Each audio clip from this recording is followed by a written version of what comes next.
Fala, torcedor! Sejam todos bem-vindos a mais um vídeo aqui no canal Fute Cearense TV no YouTube e também na página Esquema Web Ceará no Facebook.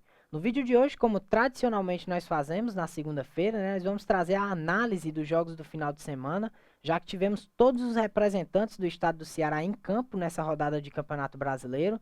Pela Série D, infelizmente, tivemos nossos 3 representantes derrotados, né? Tanto o Guarani, o Atlético Cearense e também o Caucaia acabaram perdendo seus jogos. Na Série C, o Floresta conquistou um pontinho dentro de casa e o Ferroviário, depois de 3 jogos sem vencer, volta a ganhar no campeonato, bateu o Paysandu num resultado espetacular fora de casa. Na Série A, o Ceará, depois de virar o jogo no segundo tempo diante do Cuiabá, acabou deixando a vitória escapar nos últimos minutos, acabou saindo de Cuiabá com um pontinho na mala. E o Fortaleza na Arena Castelão venceu o Corinthians, chegou no G4 novamente, termina a rodada no G4, o time do técnico Vojvoda. E claro, no final aí do vídeo vamos eleger quem foi o nosso craque da rodada dessa rodada. Então solta a vinheta que está começando mais um vídeo.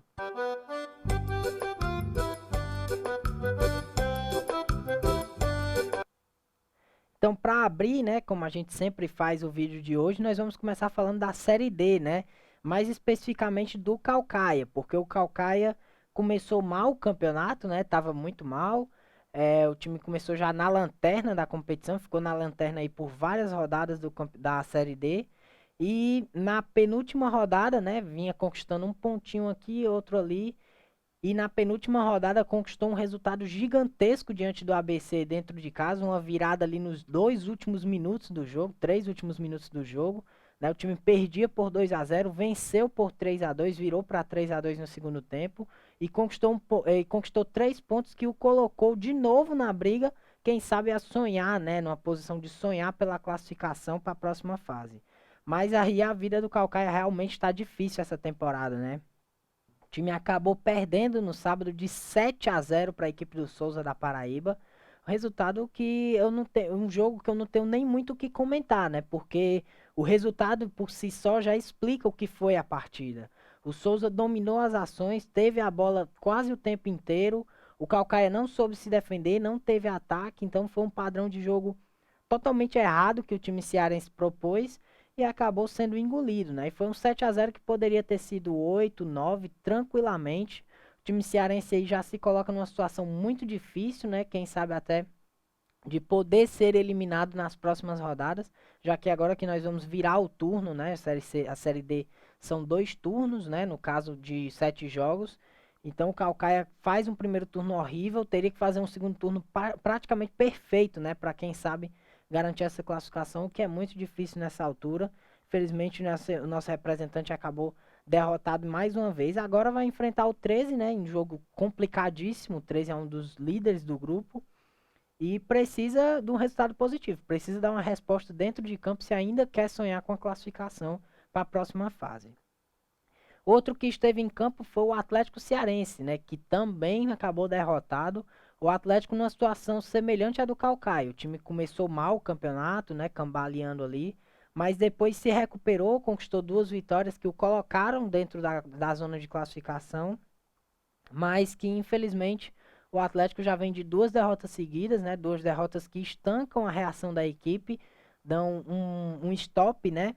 No time do técnico Raimundinho, mas permanece vivo, né? Apesar das 2 derrotas seguidas, o time cearense permanece na briga, né? Tá ali ainda na parte alta da tabela, pode entrar na zona de classificação na próxima rodada, e precisa dar essa resposta dentro de campo.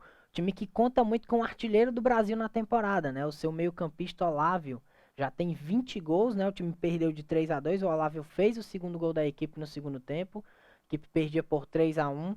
E até tentou uma reação, né? Mas o gol saiu um pouco tarde, aos 43. E aí ficou meio complicado de quem sabe buscar esse pontinho, pelo menos um pontinho nesse jogo contra o Campinense, né? Mas o Atlético tá vivo ainda, a gente ainda acredita que o time possa se classificar para a próxima fase, mas precisa pontuar nos próximos jogos.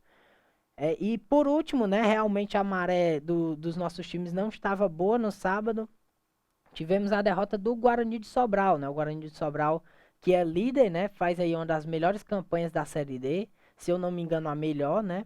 E em 7 jogos o time tem 5 vitórias e 2 derrotas agora. O time acabou derrotado por Imperatriz do Maranhão por 1-0.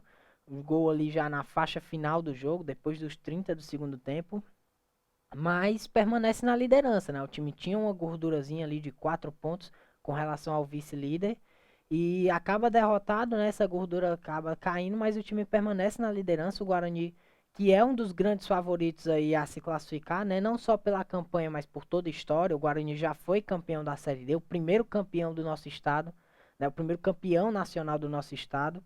Então, o Guarani precisa aí, quem sabe, voltar a vencer para manter essa gordura no final, garantir aí uma classificação antecipada que seria importante para o time do Cacique do Vale. O Guarani agora encara o time do Juventude do Maranhão, né, um jogo complicado, mas que dá sim para vencer e permanecer e assegurar essa liderança aí para o segundo turno. E isso, com essa fala, a gente encerra a participação da Série D, né? E vamos começar a falar da Série C, porque o Floresta esteve em campo, né? O time do técnico Leston Júnior entrou em campo dentro de casa para enfrentar a Tombense de Minas Gerais. É um time bem chato, né? Bateu o Ferroviário por 3-0. Não é um adversário simples de se vencer, não, o time da Tombense, né? E acabou ficando no empate em 1-1. Né? O resultado é ruim pelo fato de ser dentro de casa, né? Claro que o torcedor esperava uma vitória, o time esperava uma vitória, mas acabou conquistando apenas um pontinho nesse jogo. Um jogo que tecnicamente foi muito fraco, né? Dos dois lados, tanto o Floresta como a Tombense não tiveram aí a sua melhor atuação na temporada. Mas um pontinho que também não pode ser desprezado, né? Na série C você não pode desprezar nenhum ponto dentro do campeonato, não importa se é dentro ou fora de casa. O importante é pontuar. Você vê aí a exemplo o Ferroviário, né? O Ferroviário empatou na última rodada, parecia estar numa situação muito ruim, venceu nessa e já termina a rodada na terceira colocação.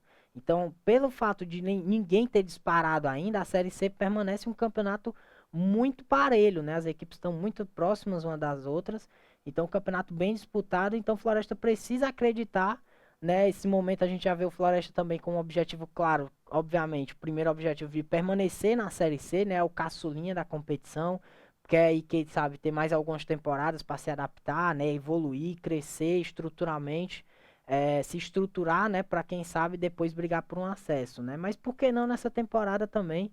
O time do Floresta aí tem time, né? Para brigar na parte alta da classificação, mas precisa dar uma resposta mais rápida dentro de campo e começar a vencer, principalmente dentro de casa, né? O time do técnico Leston Júnior. E aí o Floresta permanece ali na sexta colocação, né? Já deixa um pouco mais a zona de rebaixamento para trás, já começa a ver mais próxima a zona de classificação. Então dá para sonhar, né? Mas precisa, como eu falei, precisa começar a dar uma resposta mais rápida no campo a equipe do Leston Júnior. Outro representante, né, foi o Ferroviário. O Ferroviário conquistou um resultado gigantesco diante do Paysandu fora de casa. Jogo lá no Mangueirão, né, o estádio histórico aí do norte do país. E contra o Paysandu, um forte Paysandu que era vice-líder do campeonato, né? E brigando na liderança ali, acabou perdendo a liderança essa rodada pelo fato do Botafogo ter vencido e ele ter sido derrotado pelo próprio Ferroviário. Mas aí o Ferroviário conquista o grande resultado, fora de casa, né? Volta a vencer, encerra ali aquela maré ruim de 3 jogos sem vitória, dá um alívio ao Francisco Diá para trabalhar. E agora o Ferroviário ganha um reforço importante, né, para os próximos jogos, que é o centroavante Edson Cariús. Jogador super identificado com o torcedor, vai reforçar o Ferroviário aí na sequência de competição. E o Ferroviário, convenhamos, está precisando mesmo, né, desse jogador. Jogador que faça gols, que ajude o time a vencer jogos, né? Que o Cariús já foi pro Ferroviário na Série D de 2018, foi fundamental naquele título.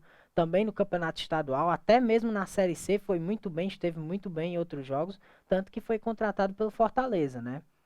E o Ferroviário vence o jogo, né? O Denilson do Paysandu faz contra, o Gabriel Silva marca o segundo gol da equipe. No primeiro tempo ainda, o Ferroviário construiu esse resultado na primeira etapa e no segundo tempo precisou apenas administrar, né? O Paysandu, obviamente, naturalmente, veio para cima, né? Perdendo o jogo em casa. E o Ferroviário soube, de forma super equilibrada, administrar o placar, administrar sua vantagem e sair com 3 pontos importantíssimos lá do Pará. E aí o Ferroviário agora termina na terceira colocação, dentro da zona de classificação. Chegou a 11 pontos, né? Divide ali a liderança junto com o Paysandu e o Botafogo da Paraíba. São dois adversários que vêm muito bem na competição. O Ferroviário agora entra nesse meio e precisa se manter, né? O Ferroviário já está aí no terceiro ano de Série C. Eu acredito que já é um time bem estruturado, tem seu estádio para jogar, tem também a Arena Castelão, que apesar de estar com um gramado ruim, né? A gente espera que não fique sempre assim. A gente vai falar um pouco mais da Arena Castelão mais para frente, mas tem estrutura para quem sabe aí brigar por um acesso à Série B, disputar a competição, fazer bonito dentro da competição o time do Ferroviário. Agora vai enfrentar o Manaus, o jogo vai ser no Castelão e é um jogo decisivo para o Ferrão dentro da competição, né? Um jogo importante, precisa aí do bom resultado para quem sabe se manter, né, e se consolidar ali dentro do G4. E aí da Série C a gente pula para a Série A, né, para falar do Ceará. O Ceará viajou para Cuiabá para encarar o próprio Cuiabá. É um jogo que, apesar de estar dentro da zona do rebaixamento, o Cuiabá não ia dar moleza para o Ceará, né? O Ceará não ia ter jogo fraco e o jogo começou muito equilibrado, né? Os dois times tentando controlar as ações. O Cuiabá, por ser mandante, tentou segurar a bola, né? Tentou chegar mais ao ataque do Ceará. O Ceará se retraiu um pouco ali no começo, mas o jogo bem equilibrado de início. E aí o gol do Elton bota o Cuiabá na frente, né?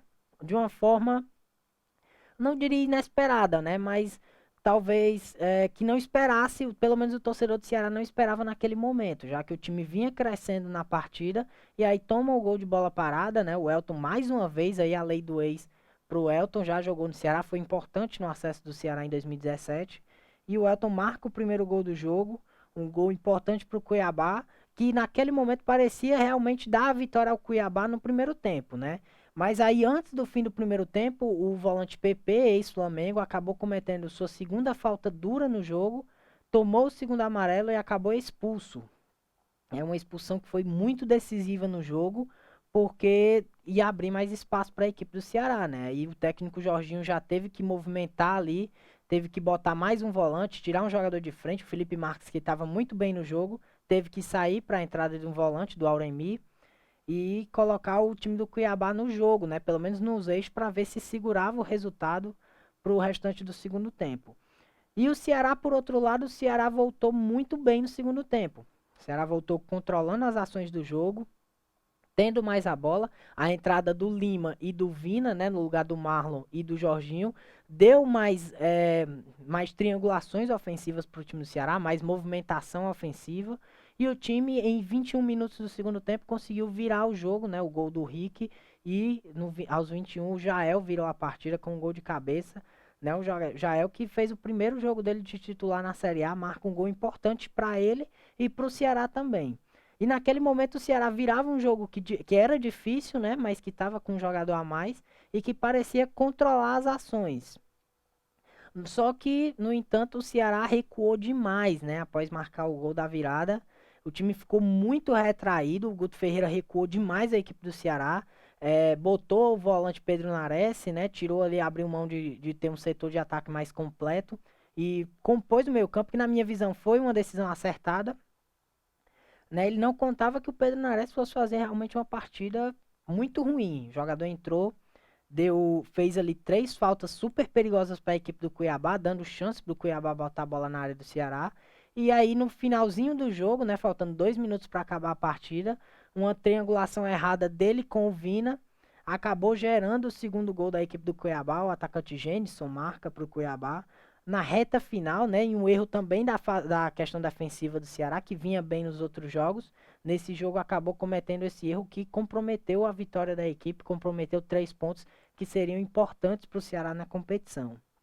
Mas eu podia aqui falar, né, da questão individual, dos erros individuais que comprometeram o resultado do Ceará, mas eu acho que o principal erro mesmo foi a questão do Ceará ter recuado muito, né? Com um jogador a mais, o Ceará poderia ter ocupado mais espaço, poderia ter ficado mais com a bola e ter segurado o resultado, né? Um resultado bom para o time. O resultado estava levando o time a 17 pontos e para a parte alta da tabela. Fica aí a questão da experiência, né? O time tem que consertar, não pode recuar muito. Mesmo com o Cuiabá com um jogador a menos, o time conseguiu ir para cima e conseguiu empatar na reta final impedindo ali um ótimo resultado para o Ceará fora de casa, né? Para mim, os destaques desse jogo, pelo menos individualmente, né, vale para o Rick, que apesar de ter desperdiçado muitas chances, né, um jogador que não tem a finalização como forte, mas teve uma boa movimentação, também marcou o gol de empate do time. Vale ressaltar aí esse garoto, né, que já está aí desde 2017 no Ceará e desde 2019 que ele está nos profissionais, tentando aí uma sequência de jogo. Gostei da atuação dele. E para mim o Jael, né? Não só citei esses dois pelos gols, mas pela movimentação em geral. Foram os jogadores mais ativos do Ceará na questão ofensiva, né? O Ceará já mostrou uma evolução com relação ao jogo do Flu, mas acabou recuando demais e tomou o gol de empate. Então o Jael e o Rick para mim foram os destaques individuais do Ceará. Não gostei da atuação do Bruno Pacheco. Também não gostei muito da atuação da dupla de zaga, né? E também do lateral Buiú. Foi muito mal, estava muito perdido, né? Não apoiou bem, acabou cometendo erros defensivos muito ruins, né? Mas que é um jogador que está em processo de evolução, né? Precisa de mais sequência de jogo, quem sabe evoluir aí nos próximos jogos. E por último, né, o jogo do Fortaleza. O Fortaleza venceu o Corinthians na Arena Castelão por 1-0. O Robson marcou o gol ali aos 19 do primeiro tempo.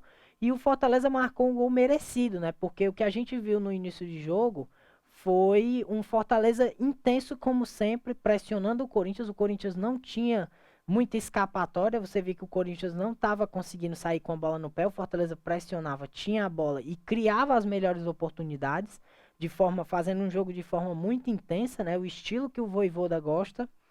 E aí foi premiado com o gol do Robson aos 19, né? Depois de muita insistência e um gol merecido, né? Que já poderia inclusive ter saído antes desses 19 minutos. E mesmo com o gol, o Corinthians, obviamente, né, tentou ir para cima, apesar de não conseguir ser tão intenso, tão ofensivo quanto o Fortaleza estava no jogo, mas o Corinthians tentava, né? E o Fortaleza permanecia com aquela intensidade. Eu notei que o time sentiu muita falta do Ederson, né, que é um termômetro, que é um mediador desse time do Fortaleza, ajuda muito tanto a defesa como o ataque, o jogador jovem que não pôde estar em campo justamente por questões contratuais, né? O jogador pertence ao Corinthians e não pôde enfrentar o Corinthians na noite de ontem. Mas aí o Fortaleza permanece em cima do adversário, né? Permanece em cima do Corinthians num jogo muito bom do Fortaleza, muita organização defensiva, o time errou muito pouco no primeiro tempo, principalmente. Teve mais a bola, criou as melhores oportunidades de gol, poderia ter ampliado o placar, né? Acabou desperdiçando ali pelo menos umas 2 ou 3 boas oportunidades. E o Corinthians não conseguia, né? Como eu disse, o Corinthians não conseguia sair para o jogo, não conseguia ser tão intenso quanto o Fortaleza, pelo menos não no primeiro tempo. No segundo tempo, o Fortaleza, claro, como todo time que está ganhando, né, se retraiu um pouco mais, né, diminuiu a intensidade do jogo, até mesmo para a questão física dos atletas, né? Você fazer 90 minutos de forma intensa, você esgota jogadores. E num campeonato de pontos corridos, principalmente, né, que é jogo meio de semana, final de semana, agora que o Fortaleza vai ter uma semana inteira aí pela frente para trabalhar, antes do jogo contra o São Paulo. Então, diminuiu o ritmo de forma natural e o Corinthians, perdendo o jogo, tentou ir para cima, né? E o Corinthians criou um pouco mais do que na primeira etapa, levou um pouco mais de perigo. Mas mesmo assim, o Fortaleza ainda foi melhor no segundo tempo e ainda criou as melhores oportunidades de gol. Foi o time mais perigoso e arrisco até dizer que o Fortaleza esteve mais próximo do segundo gol do que o Corinthians em empatar a partida. Né? O Corinthians levava mais perigo ali pelo lado direito, né? Com o Mosquito e o Fagner, que foram os dois mais ativos do Corinthians no jogo. E o Fortaleza conseguia levar perigo por mais de um setor. Você via, bola chegava no David pelo lado do campo, o David conseguia criar jogadas, né? Trabalhando muito bem ali, fazendo triangulações com o Robson e até com o Lucas Crispim. O Lucas Crispim, que vale destacar também o desempenho defensivo dele ontem, né? Ajudou demais na marcação, fez a cobertura ali pelo lado esquerdo da defesa do Fortaleza. Auxiliou muito o zagueiro Tite, né? Então foi fundamental. Apesar de não ter tido um desempenho brilhante ofensivamente, tecnicamente, né, o jogador, mas ajudou demais, foi fundamental ali pro estilo de jogo, né, pro esquema tático e a estratégia montada pelo argentino Vojvoda. E aí o Fortaleza consegue segurar o resultado, né? Teve aquela pressãozinha final do Corinthians, mas nada que comprometesse a vitória. O Fortaleza vence, chega a 21 pontos, né? Acima da atuação do time tá os 3 pontos. E claro, a tabela de classificação, né? Estamos aí na 11ª rodada. O Fortaleza já aí é mais ou menos 30% do campeonato, né? 38%. Chegamos nessa faixa aí de 30% mais ou menos do campeonato já disputado. O Fortaleza se encontra no G4, né, e a importância disso é imensa. A gente vê no decorrer dos anos os times nordestinos brigando muito na parte de baixo, né? E sobe, briga ali para não cair. Fortaleza vai quebrando isso, vai permanecendo na parte de cima da tabela e vem mostrando, acima de tudo, evolução, né? O Fortaleza faz uma partida ruim, mas na outra ele não sente a derrota, né? Ou a atuação ruim, consegue melhorar, consegue atuar bem e volta a ter um estilo de jogo intenso. Principalmente a gente viu isso contra o América, né? O Fortaleza não sentiu a derrota para o Atlético Paranaense e diante do América no Castelão goleou por 4-0 e agora volta a vencer, né? Não goleando, né? Mas uma vitória apesar do placar magrinho, mas uma grande atuação do time do Fortaleza. Fez 6 pontos nos últimos 2 jogos dentro de casa e agora vai sair para enfrentar o São Paulo. São Paulo venceu a primeira no campeonato e entrou de vez na disputa, né? Ficou mais vivo ali na disputa o time do São Paulo do técnico Hernan Crespo. E aí, pra gente encerrar o vídeo de hoje, né, nós vamos falar do craque da rodada, né, eleger quem foi o nosso craque da rodada. E o nosso jogador escolhido foi o atacante Robson do Fortaleza, né? Ah, por que que foi o Robson? Só porque ele fez o gol? Não só porque ele fez o gol, né? E até nem teve uma atuação tão brilhante assim tecnicamente, né? Mas o Robson foi fundamental para essa vitória do Fortaleza. Claro, pelo gol também, né? O gol marcado, que foi o que deu os 3 pontos, mas pela atuação tática dele. O Robson foi fundamental para a boa atuação do David, né? Pelos lados do campo, buscando muitas jogadas também com o Iago Pikachu. Então foi um jogador que trabalhou bem a bola ali na frente, segurou a bola para o Fortaleza. E é um jogador que finaliza muito bem, né? Não só pelo gol que ele marcou, a gente vê isso, mas é um jogador que consegue ali dentro da área, em poucos segundos, se desvencilhar, achar um espaço e bater a gol. Então é um jogador que chega a 9 gols na temporada. Foi um achado aí do Fortaleza, estava no Coritiba na última temporada, né? Fortaleza conseguiu contratar esse jogador, bom jogador, vem sendo titular, vem fazendo uma boa dupla de ataque ao lado do David, né? E ele, mesmo quando fica mais isolado, né? O David cai mais pro lado esquerdo do ataque e ele fica um pouco mais centralizado, mais isolado lá no ataque, ele consegue se desvencilhar bem e fazer uma grande atuação. Então, para mim, o Robson foi o craque do jogo por esses motivos, né? Um jogador que vem bem, vem crescendo com o Vojvoda, vem marcando gols, que é importante também, é o quarto dele na Série A e vem ajudando o Fortaleza nessa boa fase. Então, pessoal, isso é tudo por hoje, né? A gente agradece aí novamente a presença de vocês no vídeo. A gente pede para que você deixe seu like, né? Se inscreva aí no nosso canal e se puder compartilhar com seus amigos fãs de futebol, torcedor do Ceará, do Fortaleza, do Ferroviário, do Guarani de Sobral, não importa, a gente tem espaço para todo mundo aqui. Falamos dos clubes, né? Siga o nosso Instagram, @FutCearenseTV. A gente coloca notícias lá, faz pré-jogo. De vez em quando a gente solta um vídeo no IGTV também, falando sobre algum assunto. E também siga a página Esquema Web Ceará no Facebook. Você vai acompanhar todos os nossos vídeos por lá também. Então isso é tudo por hoje. Eu agradeço demais a presença de vocês. Compartilhe esse vídeo se puder e até breve.